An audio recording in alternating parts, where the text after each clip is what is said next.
Hablemos de una de las figuras más fascinantes de la historia, el rey David. Un héroe, un poeta, el rey que unificó a toda una nación.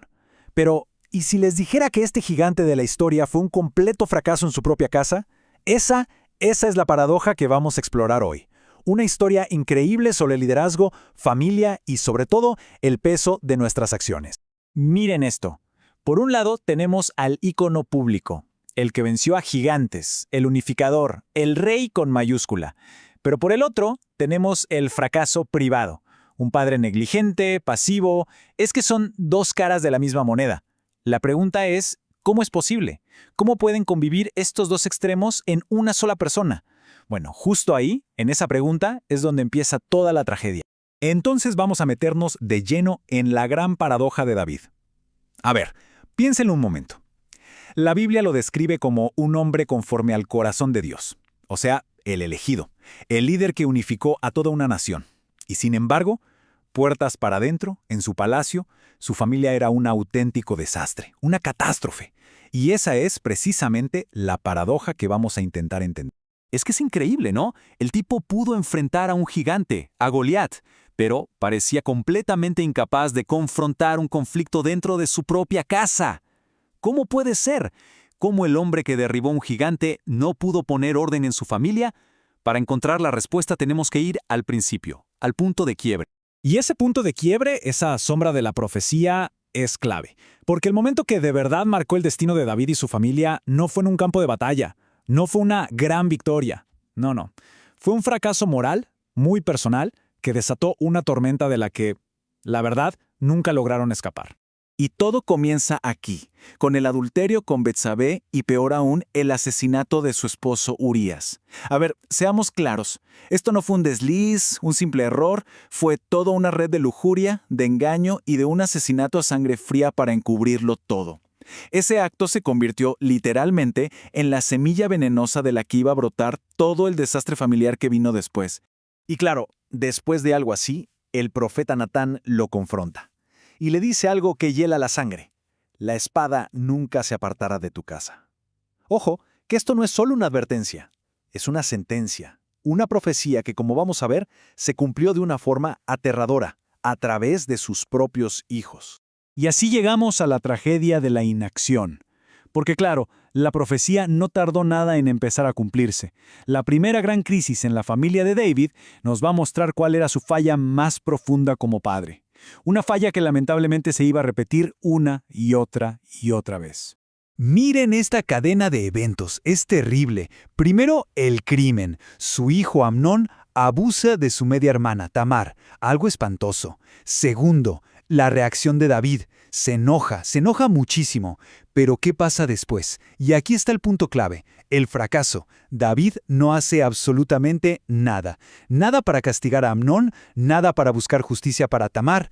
Y claro, esa inacción crea un vacío de poder y de justicia. Y esa es la consecuencia. Otro de sus hijos, Absalón, llena ese vacío, con un plan de venganza.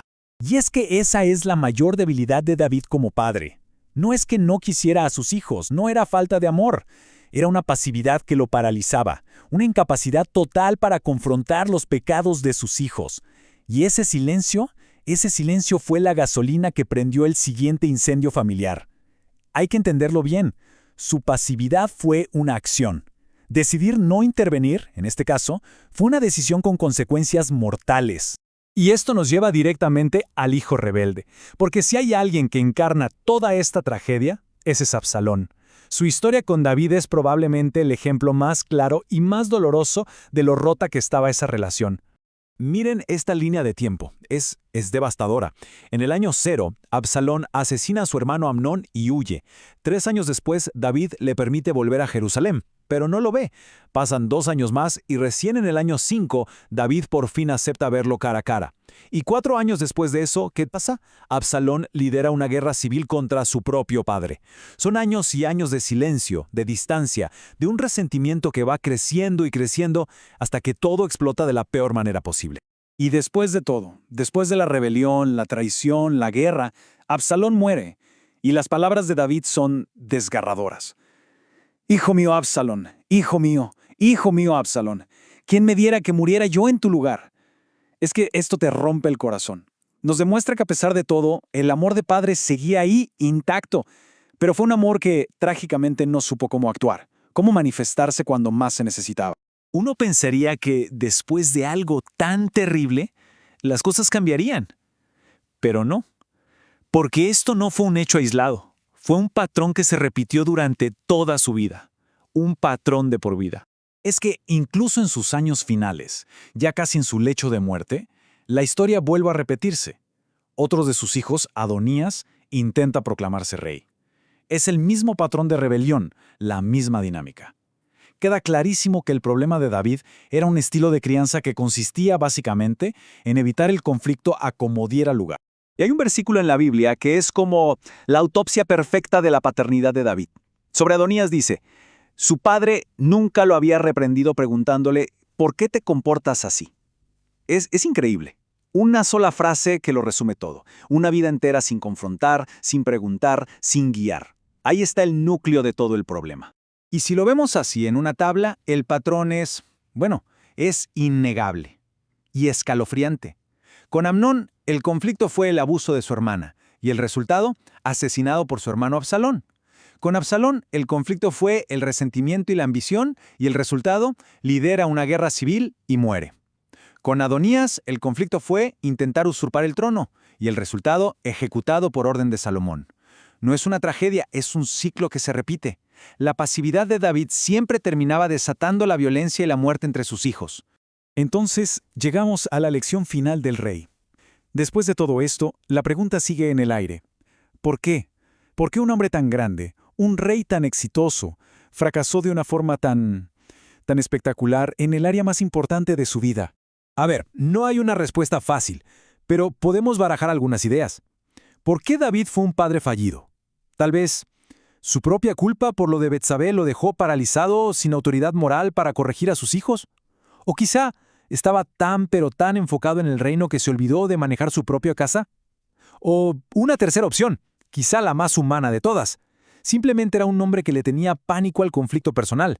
Hacía lo que fuera para evitarlo. Al final del día, la lección que nos deja la vida de David es aleccionadora. Sin duda fue considerado grande por su fe, por sus logros. Pero la historia de su familia, su vida privada, sirve como una advertencia muy poderosa. Un recordatorio de que la grandeza pública no te asegura absolutamente nada en lo privado. Y esto nos deja con una pregunta final, una que sigue resonando con fuerza hoy en día. ¿Acaso la grandeza pública garantiza el éxito privado?